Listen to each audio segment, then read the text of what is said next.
Muito bem, meus queridos, vamos dar continuidade ao nosso estudo da nossa aula. É isso mesmo, galerinha. Agora é o momento que nós vamos fazer aquele bate-bola, jogo rápido, tá bom? Vamos rever todos os assuntos pertinentes à aula 18.1. Na aula 18.1, estamos falando sobre todas as características e estruturas. Essa aula é a 18.2, aonde você agora vai te sanar todas as suas dúvidas, porque daqui a pouquinho vamos iniciar nossas atividades. Então, olho na tela aí. Aula 18.2, vamos fazer aí, falar sobre os manejos dos SAFs. E dentro dos manejos dos SAFs, nós temos duas propriedades. Manejo, que caracteriza o manejo de SAFs. E também plantas daninhas, tá bom? Meu diretor, aumenta a tela aí para nós. Vamos ler junto então, galerinha, olha aí, Manejo, controle das plantas daninhas, pragas e doenças. Ministração de adubação realizadas das podas e desbastos. Para mim, meu diretor, quando nós falamos sobre manejo em relação a pragas e em relação também a plantas daninhas, nós temos os manejos fitossanitários, que são os manejos preventivos. Esses manejos preventivos, eles vêm com tomadas de ações durante o processo de desenvolvimento da cultura. Só que nós temos que lembrar duas situações. Uma, realização de podas, desbastes e adubação. Então, dentro desse manejo, na cultura, nós fazemos o manejo do coroamento, montoa, isso, coroamento e montoa está ligado com a dinâmica do solo, tá bom? E o espaçamento entre linha, entre plantas, evita o ressecamento, ressecamento do solo, compactação do solo, competitividade de nutrientes e manter o solo úmido. Mas também tem o manejo da parte arbórea da cultura. O manejo da parte arbórea da cultura visa ocorrer o processo de formação da copa, condução, depois do manejo de as podas de condução, floração, frutificação e fitossanitário, para que ocorra o processo de incidência solar na cultura. Só que essa cultura está associada a uma parte de uma região lá no espaço da sua propriedade, a floresta. Então também tem que ocorrer o processo de poda, o processo de adubação e também controle de ervas daninhas dentro do local onde você inseriu uma cultivar naquela área da floresta, favorecendo assim que os processos de estratificações florestais não interfiram no desenvolvimento da cultura, bem como as práticas de controle de poda, adubação, não interfiram na dinâmica da floresta. Outro ponto, são plantas daninhas. Meu diretor, aumenta aí. Agora vamos para a segunda questão. O que são plantas daninhas? São plantas que competem com as cultivadas por água, luz e nutrientes. São plantas hospedeiras de pragas, doenças e nematóides e que aumentam o custo de produção. Ok. Para mim, meu diretor, então vamos aqui frisar, meus queridos. Quando a gente fala de plantas daninhas, controle de plantas daninhas, na cultivar, eu estou sempre comparando aí duas situações. A tradicional, né? E quando nós... O que é tradicional? O cultivo de cacau, caju, cupuaçu, manga, o cultivo de variedades de produção de fruticultura, tradicionalmente, onde não tem interação com a floresta. Quando você pega essas culturas e insere dentro de uma área florestal, você tem que manter o processo de desenvolvimento a cultivar. Ervas daninhas são aqueles vegetais que têm uma adaptação à estiagem. Elas conseguem se manter um período muito longo, né, de estiagem. Estiagem que eu falo não é nem chuva, é disponibilidade hídrica no solo. Elas também conseguem absorver mais rápido e ter uma competição de nutrientes. Então, o processo de limpeza, fazer o processo de coroamento para evitar, né, a germinação de mato, né? Tem gente que conhece como mato, é qualquer vegetal que vai competir, que se desenvolve mais rápido e sequestra, rouba aqueles nutrientes do caju, do cupuaçu, das cultivares. Uma das características, além da limpeza e também do processo de curamento, é o amontoa ou você utilizar, né, palha seca, restos de vegetais para cobrir o solo. Desta forma, você vai favorecer que mantenha o solo úmido, evitando a compactação e também que ocorra o processo de germinação, você diminui a incidência. Uma coisa importante que não podemos deixar de falar aqui, ó, que ervas daninhas também podem ser hospedeiras de determinadas doenças e também favorece o processo de proliferação de nematóides por causa do sistema radicular. Lembra que nós falamos de arrancar o capim? Ou então quando você vai fazer o processo de limpeza, não deixar que determinadas gramíneas, né? A maioria são plantas daninhas, são gramíneas que conseguem se disseminar, propagar através do sistema radicular. E pode favorecer, sim, a permanência de determinadas doenças fúngicas, bacterianas, nematóides, que causam, durante um determinado período de desenvolvimento da cultivar, uma fitopatologia. Ok? Galerinha, com isso a gente finaliza aqui esse nosso relembrar, recordar. Vou deixar agora vocês aí, ó, com as suas atividades, mas daqui a pouco o tio volta para a gente fazer as correções. Até logo!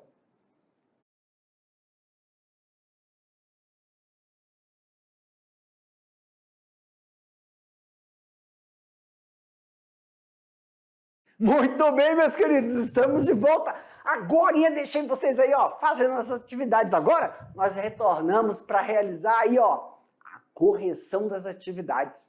Nesse momento, vamos tirar dúvidas, né? E também sanar algumas coisinhas que ficaram ali na questão. Por exemplo, quando a gente começar aqui a corrigir questões abertas, questões fechadas, é bom sim estar esclarecendo para vocês. Professor, você vai deixar aí, ó, na tela grande, a questão... Não, meu diretor, estou explicando para eles, pode botar. Estou só explicando. Vamos deixar aí na tela cheia a questão. Aí eu vou ler a questão, vou ler a resposta, aí eu vou sublinhar palavras-chave, tá bom? Que tem que contemplar na sua resposta, mas não significa que essa palavra tem que aparecer. Muitas vezes, o que acontece? O estudante pega e coloca lá, ele descreve o significado de um conceito de uma palavra-chave. Está errado? Não está errado, contemplou.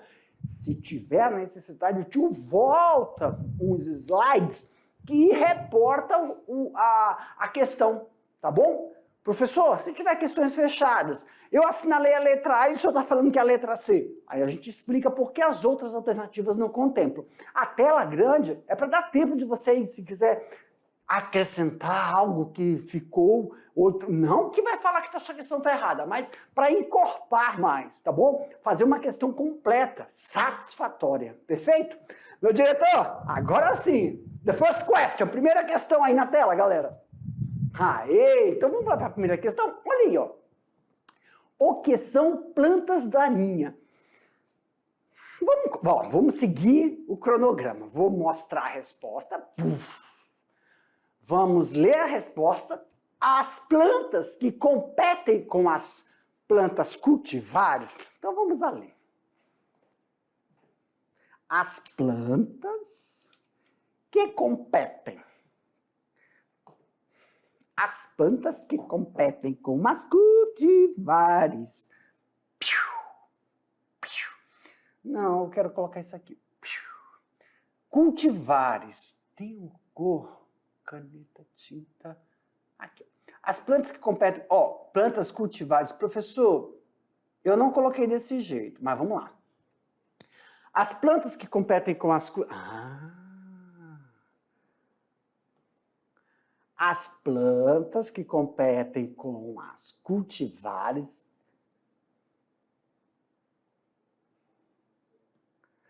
por água, luz e nutrientes, são plantas, essas aqui são plantas hospedeiras.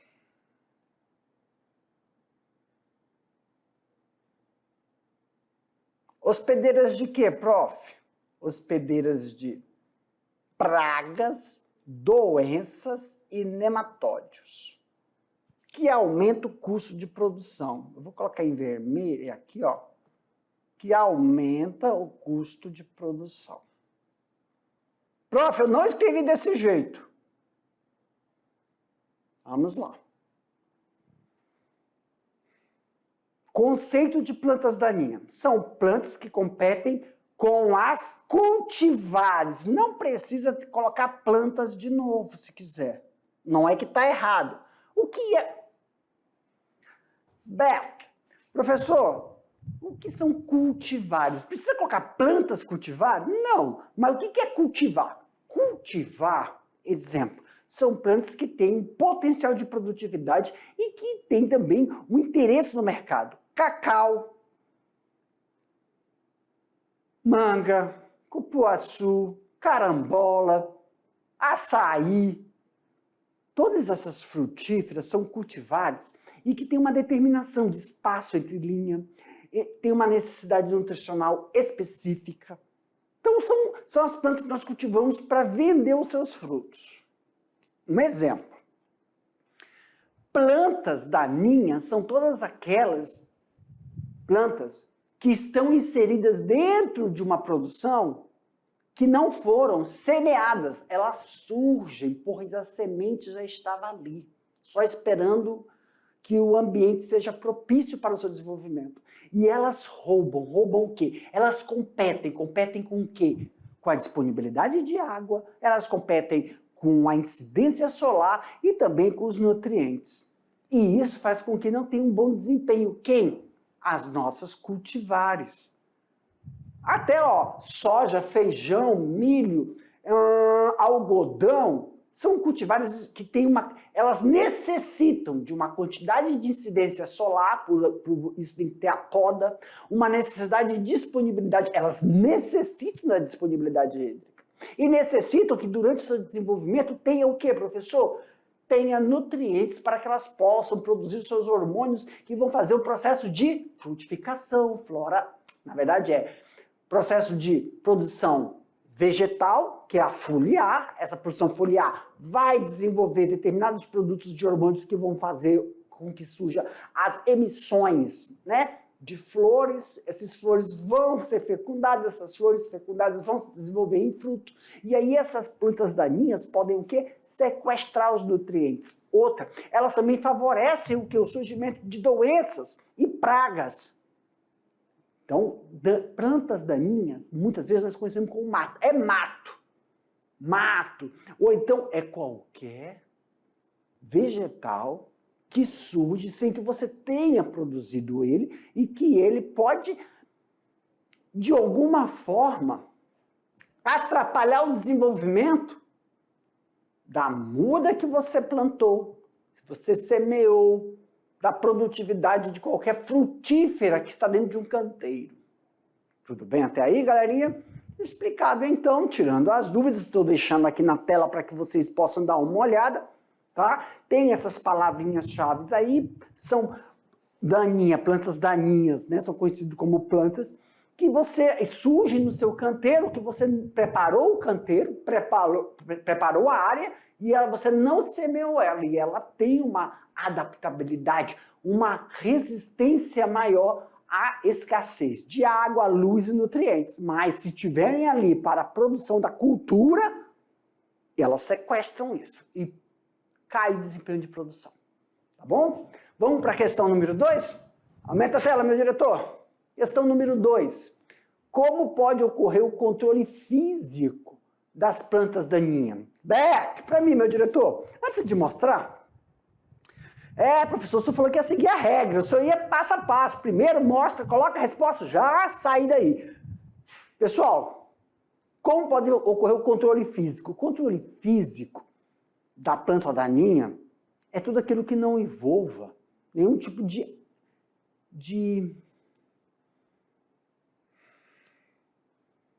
controle químico, tá? Quando você não utiliza de controle químico. Então, o controle físico, ele envolve muito no trato cultural. Eu nem vou colocar a resposta, porque eu quero primeiro explicar, para quando eu colocar a resposta, você entender que não precisa estar igual as palavras. Por exemplo, eu poderia responder assim, um controle físico, né? Ou também conhecido como controle mecânico. Físico ou mecânico, mas não pense que mecânico é trator. Tem a capina. Opa, voltou. Ai, surgiu aí, ó. Tem a capina, tá aí, ó. Capina. Capinar, arrancar a planta daninha. Por quê? No início, você fez uma horta de alface. Você fez uma horta de couve. Aí, durante o processo de desenvolvimento da alface, durante o processo de desenvolvimento da couve, vai surgir aquele mato, aquela planta daninha. Aí você faz o quê? Arranca. Então tem um controle físico, manual, ó, manual. Arranquio, você arranca porque são poucas. Então tem um termo técnico chamado trato cultural fitossanitário. Preventivo, você vai arrancando, porque tem menor quantidade. Ao passo que vai surgindo, você vai arrancando. Ou você também pode fazer o quê? Coloca palha, colocar matéria morta por cima do solo, e você vai fazer com que não ocorra a incidência solar no solo. Mas tem umidade, a planta daninha vai germinar? A planta daninha vai germinar, só que ela vai ocorrer estiolamento. Quando ocorre o estiolamento, ela fica fraca e não vinga. Porque tem umidade no solo, a sementinha do mato germina. Só que como não tem incidência solar, ela acaba definhando. Então diminui. E diminuindo o controle, quer dizer, e diminuindo o desenvolvimento da planta daninha, você também diminui a possibilidade de ocorrer doenças. Lembra uma coisa? Quando os vegetais estão se desenvolvendo, eles soltam aromas, odores, pelos hormônios dele, e esses odores a gente não sente, mas aí os insetos sentem dessa forma que eles são atraídos às pragas. Então, se você diminuir a população de ervas daninhas, com arranquio manual, com capina, você também diminui o processo de pragas na sua horta, ok? Então, professor, aqui está a resposta. Eu não li ela, mas a gente está explicando como você poderia responder. Não precisa estar igual, tá? Tem que contemplar. Vamos para a terceira? Aumenta a tela, meu diretor. I have the 1 minute. Qual a principal forma de controle do mato? E como ocorre? Aí, gente, o coroamento é a principal forma. Professor, coroamento é a principal forma de controle do mato, ou planta daninha, em pequenas propriedades rurais. Consiste na retirada das plantas em volta das mudas, evitando a competição. Para mim, meu diretor, meus queridos, coroamento, olha só, eu tenho uma planta aqui, uma muda, e você faz uma roda ao redor do caule que está no chão, você faz limpa aquela área. Então esse coroamento, você evita com que ocorra aí competição em relação a surgimento de mato da erva daninha. É um trato cultural. Só que muitos podem estar falando assim, qual é o tamanho dessa roda que eu faço, dessa limpeza? É diretamente proporcional à copa. A copa. Isso favorece com que você mantenha a umidade, mantenha os nutrientes, mas lembra, tem que ter o sombreamento, senão você pode também utilizar do amontoa. Na tela, meu diretor, para a quarta questão. A quarta questão, quais os cuidados que se devem tomar na prática do arranquio para o controle de espécies que se multiplicam vegetativamente? Deve-se arrancar a planta completamente. Não, isso, para mim, meu diretor, quando você faz essa retirada manual, se você deixar o sistema radicular, ele continua brotando, germinando. Então, quando você, lá na horta, você tirar o mato, tirar a erva daninha, tem que tirar o sistema radicular dela também. Porque senão você está estimulando o desenvolvimento e ainda germina os brotos laterais. O sistema radicular também tem que ser retirado por causa do ataque de nematóides. Finalizamos aqui a correção das nossas atividades, meus queridos. Daqui a pouco o tio volta com outro assunto para vocês. Tchau, até a próxima.